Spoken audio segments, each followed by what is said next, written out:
নাহমাদুহু ওয়া নুসাল্লি আলা রাসূলিল কারীম আম্মা বা'দ আউযু বিল্লাহি মিনাশ শাইতানির রাজিম বিসমিল্লাহির রহমানির রহিম। প্রিয় সুধী, আসসালামু আলাইকুম ওয়া রাহমাতুল্লাহি ওয়া বারাকাতুহু। আজকে আমি যে বিষয়টি নিয়ে আলোচনা করব সেই বিষয়টি হচ্ছে আদম সিজদার রহস্য কী। আদম সিজদার রহস্য কী এবং ইবলিশের অনুসারী কে, এই দুইটা বিষয় নিয়ে আজকে আলোচনা করব। সকলেই সাথে থাকবেন। ধন্যবাদ। মহান আল্লাহ রাব্বুল আলামিন বলেন, আদমের নিমিত্তে সিজদা করো। সূরা আরাফ 11 আয়াত এবং সূরা বাকারা 34 আয়াত, সূরা হিজর 29 আয়াত, বনী ইসরাইল 61 আয়াত, কাহফ 50 আয়াত, তাহা 116 আয়াত, সাদ 72 আয়াত। অনেকেই মনে করে এই সকল আয়াতে আদম সত্তাকে সৃষ্টির শ্রেষ্ঠ জীব হিসেবে ফেরেশতারা ব্যক্তি আদমকে সেজদা দিয়েছে। এই বুঝটা ঠিক নয়, কারণ সেজদা একমাত্র আল্লাহর হক। 41-37 আল্লাহ ছাড়া সেজদা হারাম, অর্থাৎ সকল সেজদা একমাত্র আল্লাহর উদ্দেশ্যে। জিন 18 আয়াত। সেক্ষেত্রে ব্যক্তি আদম সেজদা পাওয়ার অধিকারী এমন বিশ্বাস করলে আদমের নিমিত্তে সেজদার আয়াতগুলোর সাথে জিন 18 আয়াত পরস্পর বিরোধী বলে গণ্য হয়। কিন্তু না, এই কোরআনের কোনো আয়াত অন্য কোনো আয়াতের সাথে পরস্পর বিরোধী নয়। অর্থাৎ এই কোরআনের এক আয়াত আরেক আয়াতের পরিপন্থী নয়, বরং এক আয়াত আরেক আয়াতের পরিপূরক, এতে কোনো সন্দেহ নেই। অনেকেই মনে করে যে আদম হয়তো ফেরেশতাদের থেকে উত্তম ছিল, তাই ফেরেশতারা ব্যক্তি আদমকে সিজদা দিয়ে শ্রেষ্ঠ জীব হিসেবে প্রতিষ্ঠিত করেছে আদমকে। কিন্তু কথাটা ঠিক নয়, কারণ যদি আয়াতে বলা হতো ওয়াসজুদুল ইনসানা, তাহলে ফেরেশতা ও জিন থেকেই ইনসান শ্রেষ্ঠ, আর তাই ইনসানকে সিজদা দিতে বলা হয়েছে। কিন্তু না, এখানে এমন আয়াত নেই। বিদায় শ্রেষ্ঠ জীব হিসাবে আদমকে প্রতিষ্ঠিত করার লক্ষ্যে ওই সিজদার হুকুম ছিল না, এটা নিশ্চিত। আদম ফেরেশতার দলভুক্ত হওয়ার আশায় ইবলিশের ধোঁকায় পড়ে নিষিদ্ধ বৃক্ষ থেকে ভক্ষণ করেছিল। আরাফ 20 আয়াত। এতে বোঝা যায় যে আদম নিজেকে ফেরেশতা থেকে উত্তম মনে করে না। তাছাড়া ইবলিশ নিজেকে আদম অপেক্ষা শ্রেষ্ঠ দাবি করেছে। আরাফ 12 আয়াত। এই মর্মে আল্লাহ বলেন, সৃষ্টির শ্রেষ্ঠ জীব তারাই যারা ঈমান আনে এবং সৎকর্ম করে। বানিয়া 7 আয়াত। পক্ষান্তরে নিকৃষ্ট জীব তারাই যারা কাফির অতঃপর ঈমান আনে না। আনফাল 55 আয়াত। কাজে সৃষ্টির শ্রেষ্ঠ বা নিকৃষ্ট এটা জন্মগত বা সৃষ্টিগত ব্যাপার নয়, এটা কর্মফলের ব্যাপার। কাজে সৃষ্টির শ্রেষ্ঠ বা নিকৃষ্ট বুঝবার লক্ষ্যে আদমের নিমিত্তে সেজদার হুকুম হয়নি,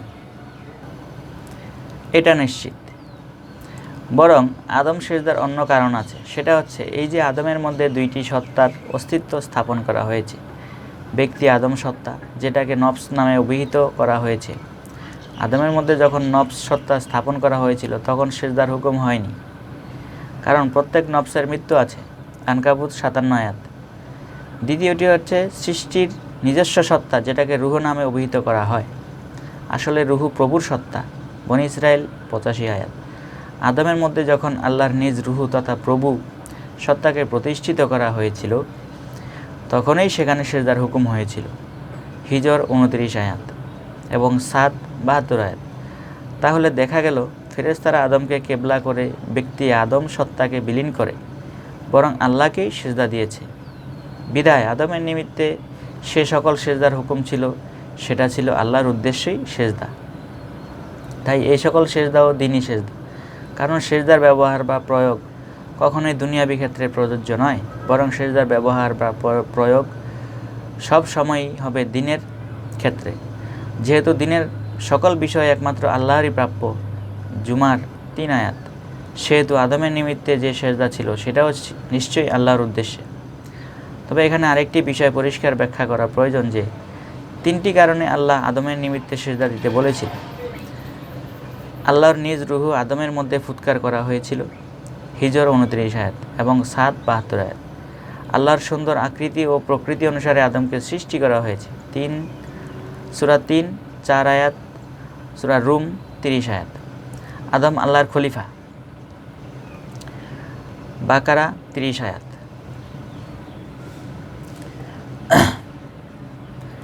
এই আয়াতে খলিফা শব্দ এসেছে। খলিফা শব্দের অর্থ স্থলাভিষিক্ত করা। আরবি অভিধানিক পৃষ্ঠা 1266। উপরোক্ত তিনটি কারণে ফেরেশতারা আদমকে কিবলা করে আল্লাহকে সেজদা দিয়েছে বিধায় উপরোক্ত আয়াতগুলোকে আদমের নিমিত্তে যে সেজদার হুকুম ছিল তা মূলত আল্লাহকেই সেজদা। ফলে ওই সকল আদম সেজদার আয়াতগুলি জিনের 18 আয়াতের পরিপন্থী হয়নি বা পরস্পর বিরোধী হয়নি। এখানে উল্লেখ যে জন্মসূত্রে সকল আদম সন্তানই খলিফা নয়, বরং পৃথিবীতে যারা ঈমান আনবে এবং সৎকর্ম করবে তাদের মধ্যে থেকে যাকে ইচ্ছা তাকে আল্লাহ খলিফা নির্ধারণ করেন। সূরা নূর 55 আয়াত। এই জন্য আল্লাহ বলেন যাকে ইচ্ছা তাকে তিনি রিসালাতের ভার অর্পণ করেন। সূরা আনআম 124 আয়াত। রিসালাতের ভারপ্রাপ্ত ব্যক্তিগণই হচ্ছে রসুল, আর রসুলগণের কাবায় বনি আদমগণ সিজদা দিয়েই মুমিন হবেন। রসুলগণের কাবায় বনি আদমগণ সেজদা দিয়েই মুমিন হবেন। তাইলে প্রকৃত মুমিন হতে হলে রসুলগণের কাবায় বনি আদমকে সেজদা দিতে হবে। এই বিষয়টা প্রতিষ্ঠিত করার উদ্দেশ্যে পবিত্র কোরআনে আদমের নিমিত্তে সেজদার জন্য উপরোক্ত আয়াতগুলিতে বারবার নির্দেশ এসেছে। অনেকেই মনে করেন এই সকল আয়াতগুলি শুধু ফেরেশতাদের ক্ষেত্রেই প্রযোজ্য ছিল, বনি আদমের জন্য প্রযোজ্য নয়। তাদের দৃষ্টি আকর্ষণ করে বলছি, এই আয়াতের ব্যবহার বা প্রয়োগ শুধু ফেরেশতাদের ক্ষেত্রে সীমাবদ্ধ ছিল না, কারণ ইবলিস জিন জাতীয়। কাহফ 50 আয়াত। ইবলিস জিন হওয়া সত্ত্বেও যখন আদমকে সেজদা না দিয়েই কাফের, এতে প্রমাণ হয় এই সকল আয়াতগুলি জিনদের জন্য প্রযোজ্য ছিল। আরও উল্লেখ যে আদম কাবা আল্লাহকে সেজদার বিষয়টা, সিলেবাসটা ফেরেশতা, জিন এবং মানুষের সকলের জন্য প্রযোজ্য। এই জন্য যে ঈমান পরীক্ষার ক্ষেত্রে জালিম তথা ইবলিসও মুমিন সকলের জন্য একই প্রক্রিয়া। 25:8। আর সেই পরীক্ষাটা হবে আদম আকৃতি বিশিষ্ট আল্লাহর পায়ে সেজদার মাধ্যমে। 68-42। আরও উল্লেখ যে বেহেশতের মধ্যে আদমের সাথে তার স্ত্রীও উপস্থিত ছিল। সূরা বাকারা 35। আর ইবলিস ব্যতীত উপস্থিত সকলে সেজদা করল। সূরা বাকারা 34। তাতে প্রমাণ হয় যে বেহেশতের মধ্যে মা হাওয়া আদম আলাইহিসসালামকে সেজদা দিয়েছে, আর তাই বনি আদমের মধ্যেও এই সেজদার প্রয়োগ ও ব্যবহার এসেছে ইউসুফের 100 আয়াতে। ইউসুফকে সেজদা দিয়েছিল তার 11 ভাই এবং পিতামাতা। তার 11 ভাই সহ পিতামাতা সহ ইউসুফ নবীকে সেজদা দিয়েছিল। তারপরও যদি কেউ বলে এই আয়াতগুলো রহিত করা হয়েছে, কিন্তু না, কারণ কোরআনের কোনো আয়াত রহিত হয়নি। বাকারা 106 আয়াত। তারপরেও যদি কেউ বলে এই আয়াতের ব্যবহার ও প্রয়োগ আদম থেকে ইউসুফ পর্যন্ত সীমাবদ্ধ ছিল, কিন্তু না, আল্লাহর বিধান সকল বনি আদমের জন্য একই। এই উদ্দেশ্যে আল্লাহ বলেন, হে মুহাম্মদ, তোমার পূর্বে যে সকল রসুল এসেছে তাদের ক্ষেত্রে যেরূপ নিয়ম ছিল তোমার ক্ষেত্রেও তাই, আমার নিয়মের কোনো পরিবর্তন নেই। বনি ইসরাইল 77 আয়াত। মা হাওয়া আদম আলাইহিসসালামকে সেজদা দিয়েছে। বেহেশতের ভিতরে আল্লাহ ফেরেশতাদের বললেন আদমকে সেজদা করো। সকলেই সেজদা করেছিল একমাত্র ইবলিস ব্যতীত। সে অহংকার করিল এবং কাফের হয়ে গেল, এবং আল্লাহ বললেন, হে আদম, তুমি ও তোমার স্ত্রী একসাথে জান্নাতে বসবাস করো। সূরা বাকারা 34 এবং সূরা বাকারা 35। এবং ইবলিসকে বলিল, তুমি এখন থেকে বাহির হয়ে যাও, তুমি বিতাড়িত। সূরা হিজর আয়াত 34, সূরা সাদ আয়াত 77। এই ঘটনায় প্রমাণিত হয় যে বেহেশতের ভিতরে মা হাওয়া আদম আলাইহিসসালামকে সেজদা দিয়েছে, কারণ আয়াতে এসেছে মা হাওয়া বেহেশতের ভিতরে উপস্থিত ছিল। সূরা বাকারা 35। আর বেহেশতের ভিতরে যারা ছিল তারা সকলেই সেজদা করিল একমাত্র ইবলিস ব্যতীত। সূরা বাকারা আয়াত 34। কাজেই এক ইনসান আরেক ইনসানকে আল্লাহর খলিফা হিসাবে সেজদার হুকুম ছিল,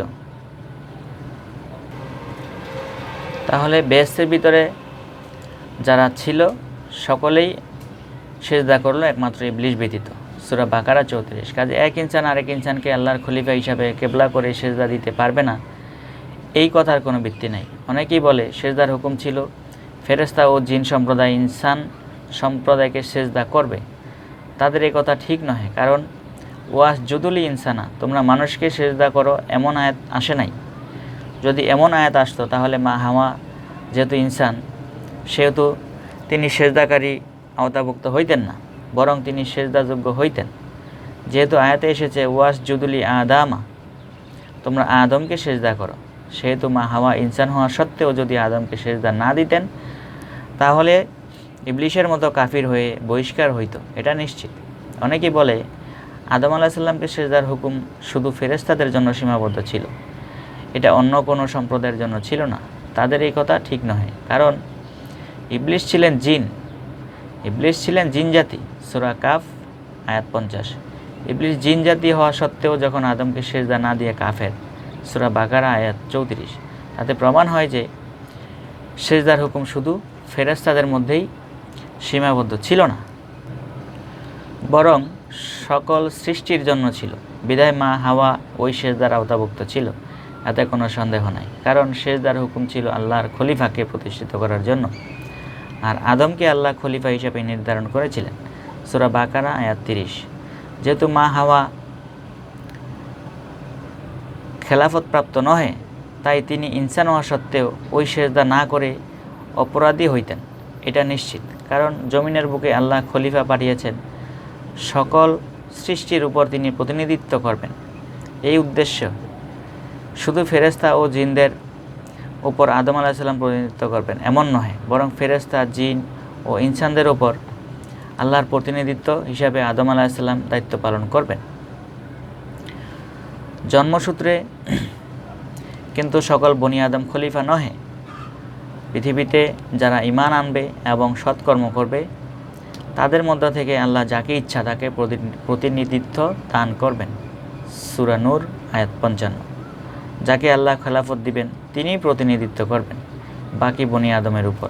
তাই বেহেশতের ভিতর আদম আলাইহিস সালাম শুধু ফেরেশতা ও জিন সম্প্রদায়ের জন্যই খেলাফত ছিলেন না, বরং মা হাওয়ার উপরও তিনি প্রতিনিধিত্ব করেছেন। আর তাই মা হাওয়া আল্লাহর খলিফা হিসাবে আদম আলাইহিস সালামকে মেনে নিয়েই সিজদা দিয়েছেন, এটা নিশ্চিত। আর তাই দুনিয়াতে সকল স্ত্রীগণ তাদের স্বামীর অনুগত্য করে আসছে। তারপরও প্রিয় পাঠক, আপনাদের জেনে রাখা ভালো যে যদিও সকল সৃষ্টির জন্য আদমকে সিজদার হুকুম ছিল, তবে কেন আয়াতে ফেরেশতাদের কথা উল্লেখ করা হয়েছে?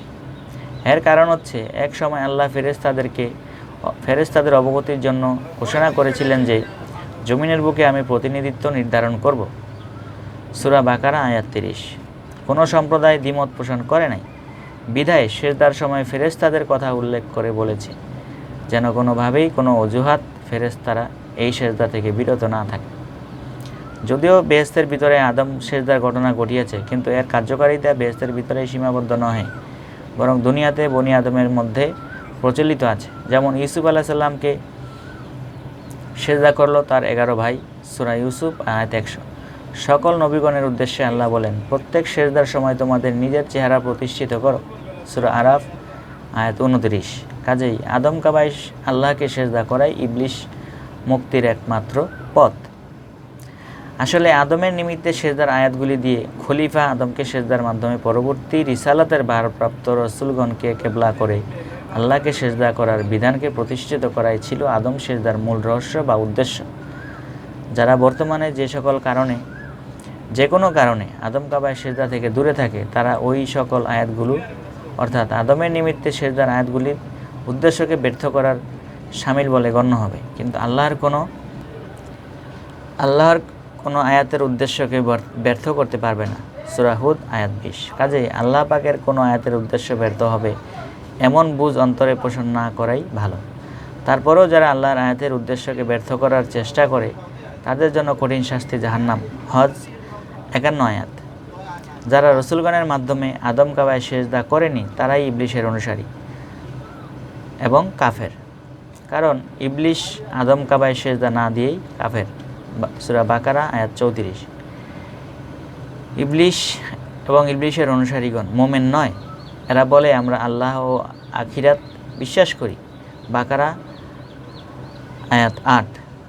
এবং আরও বলে আমরা আল্লাহ বিশ্বাস করি ও রসুল ও বিশ্বাস করি, নূর 47 আয়াত। এরা আরও বলে আমরা আল্লাহর অনুগত্য ও রাসূলের অনুগত্য স্বীকার করি, নূর 47 আয়াত।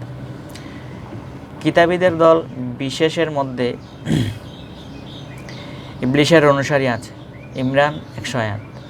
অর্থাৎ ইবলিশ ও তার অনুসারীগণ কিতাব বিশ্বাস করে, ইবলিশ জান্নাত ও জাহান্নাম বিশ্বাস করে, কারণ তাকে তো জান্নাত থেকেই বহিষ্কার করা হয়েছিল, বাকারা আয়াত 36 এবং তোহা 123 আয়াত। ইবলিশ ফেরেশতাও বিশ্বাস করে, কারণ তাকে তো ফেরেশতাদের সাথেই আদম সেজদার হুকুম দেওয়া হয়েছিল, সূরা হিজর আয়াত 30। ইবলিশ পুনরুত্থান দিবসে বিশ্বাস করে, সাদ আয়াত 79। ইবলিশ ও ইবলিশের অনুসারীদের জন্য কঠিন শাস্তি জাহান্নামের দুর্ভোগ নির্দিষ্ট, যদিও তারা লোক দেখানো সালাত আদায় করে, মাউন 6 আয়াত। যেহেতু ইবলিশ জিন জাতীয়, সূরা কাফ আয়াত 50, সেহেতু ইবলিশও আল্লাহর ইবাদত করে, জারিয়া 56 আয়াত। ইবলিশ আল্লাহকে প্রভু বলে, সূরা হিজর আয়াত 36। ইবলিশ আল্লাহকে সেজদা করে, সূরা রাত আয়াত 15। ইবলিশ আল্লাহর কাছে আত্মসমর্পণ করে, সূরা ইমরান আয়াত 83।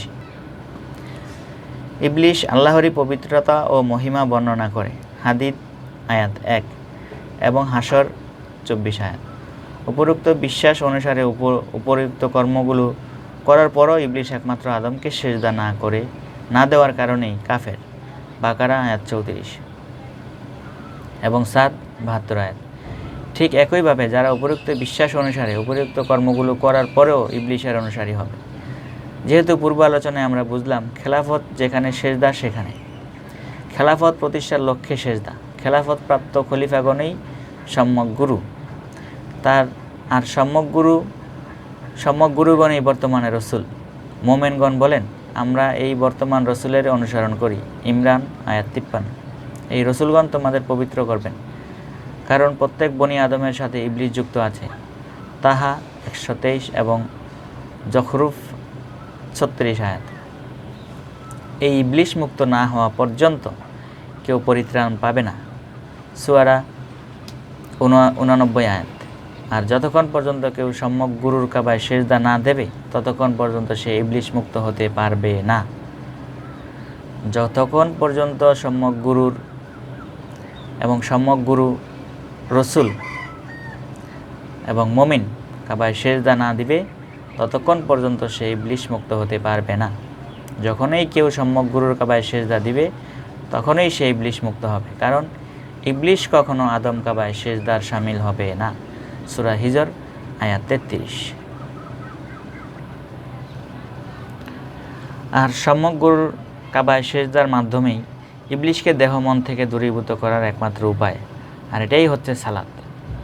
এই জন্যই আল্লাহ বলেন সালাত হচ্ছে সেই কাজটি যা করলে ইবলিশ দূরীভূত হয়, সূরা আনকাবুত 45 আয়াত। এই আয়াতে নাহিয়া শব্দ এসেছে। নাহিয়া শব্দের অর্থ হচ্ছে দূরীভূত করা। অভিধান পৃষ্ঠা 23-83। এই আদম কাবাই সেজদা না দিয়ে যারা প্রচলিত প্রক্রিয়ায় লোক দেখানো সালাত নিয়মিতভাবে আদায় করে, সালাতের সময় তাদের মন স্থির থাকে না, কারণ ওই সময় তাদের দেহ মনের সাথে ইবলিশ শামিল থাকে। ফলে আনকাবুত 45 আয়াতের প্রয়োগ তাদের ক্ষেত্রে ব্যর্থ হয়। আল্লাহর কোনো আয়াতকে কেউ ব্যর্থ করতে পারবে না, সূরা হুদ আয়াত 20। পক্ষান্তরে যারা আদম কাবায় সেজদা করে তাদের সাথে ইবলিশ যুক্ত থাকে না, বিধায় সালাতে তাদের মন একনিষ্ঠ হয়। তাদের উদ্দেশ্যে আল্লাহ বলেন এদের উপর ইবলিশের কোনো ক্ষমতা থাকবে না, সূরা হিজর আয়াত 42। এই আদম কাবায় সেজদা দেওয়াই হচ্ছে সিরাতুল মুস্তাকিম, যা আল্লাহ পর্যন্ত পৌঁছে, সূরা হিজর আয়াত 41। আর ইবলিশ এই সিরাতুল মুস্তাকিমেই উৎপাতিয়া বসিয়ে আছে, এখান থেকে সকলকে পথভ্রষ্ট করার জন্য, আরাফ 16 আয়াত। যে কায়দায় ইবলিশ বিভ্রান্তিতে পতিত হয়েছিল ঠিক একইভাবে মানুষকেও বিভ্রান্তি করবে, সূরা আরাফ আয়াত 16। আর ইবলিশ এই সেজদা থেকেই মানুষকে বিরত রাখার চেষ্টা করে, নামল 25 আয়াত। সম্যক গুরুতে যারা বিশ্বাসী তারাই মোমেন, আর মোমেনদের উদ্দেশ্যে আল্লাহ বলেন তোমরা সেজদা করো ওই সেজদা যে সেজদা ইবলিশ করেনি। হজ আয়াত ৭৭। কাজেই সম্যক গুরুর সঙ্গ ধারণ করে আদম কাবায় সেজদা দেওয়াই হচ্ছে ইমানের পথ। আর এর বিপরীত অর্থাৎ আদম কাবায় সেজদা না দেওয়া হচ্ছে ইবলিশের পথ। ইবলিশের পথে যারা থাকবে তারা সবাই ক্ষতিগ্রস্ত হবে। এই মর্মে আল্লাহ বলেন একমাত্র ঈমান এবং সৎকর্ম ব্যতীত সকল মানুষ ক্ষতিগ্রস্ত। সূরা আসর আয়াত ১। এই জন্য আল্লাহ বলেন তোমরা ইবলিশের অনুসরণ করো না, ইবলিশ তোমাদের প্রকাশ্য শত্রু। সূরা বাকারা আয়াত ২০৮। বরং তোমরা অনুসরণ করো তাদের যারা সঠিক পথে আছে। সূরা ইয়াসিন আয়াত ২১। সঠিক পথ বলতে ইবলিশের বিপরীত পথ। এটা হচ্ছে সম্যক গুরুর সঙ্গ ধারণ করে আদম কাবায় সিজদার মাধ্যমে আত্মসমর্পণ করা। এই জন্য আল্লাহ বলেন তোমরা আত্মসমর্পণ না করে মরিও না। সূরা ইমরান আয়াত ১০২। যারা সম্যক গুরু তথা এই রসুলের সঙ্গ ধারণ না করে মৃত্যুবরণ করে তারা ক্ষতিগ্রস্ত হবে এবং সেই দিন তারা নিজের হস্ত দংশন করে আফসোস করে বলবে হায় আমরা যদি এই রসুলের সঙ্গ ধারণ করে ওই সৎপথটা গ্রহণ করতাম। সূরা ফুরকান আয়াত ২৭। কাজেই যারা সম্যক গুরুর সঙ্গ ধারণ করে আদম কাবায় সেজদা না দিয়ে প্রচলিত প্রক্রিয়ায় সকল ইবাদত বন্দেগী করল, তারপরও তারা ইবলিশের অনুসারী। প্রচলিত প্রক্রিয়ায় যত নামাজ রোজা ইবাদত বন্দেগী করল তারপরেও তারা ইবলিশের অনুসারী। কাজেই একজন সম্যক গুরুর সঙ্গ ধারণ করে আদম কাবায় সেজদা দেওয়াই হচ্ছে মুক্তির পথ। এটাই হচ্ছে পবিত্র কোরআনের বুঝ। এটা যারা অপছন্দ করেন তাদের উদ্দেশ্যে আল্লাহ বলেন আমি যা নাজিল করেছি তা যারা অপছন্দ করেন তাদের কর্মফল বিনষ্ট হবে। মুহাম্মদ আয়াত ৯। আদম সেজদার রহস্য এবং উদ্দেশ্য অনুধাবন করে আদম কাবায় সেজদা করে ইবলিশের অনুসরণ থেকে নিজেকে মুক্ত করাই এবং মুক্ত রাখাই মানব মুক্তির একমাত্র পথ। সকলকে ধন্যবাদ। সকলেই সাথে থাকবেন, আমার ভিডিও মনোযোগ দিয়ে শুনবেন। সকলকে ধন্যবাদ। আসসালামু আলাইকুম ওয়া রাহমাতুল্লাহি ওয়া বারাকাতুহু।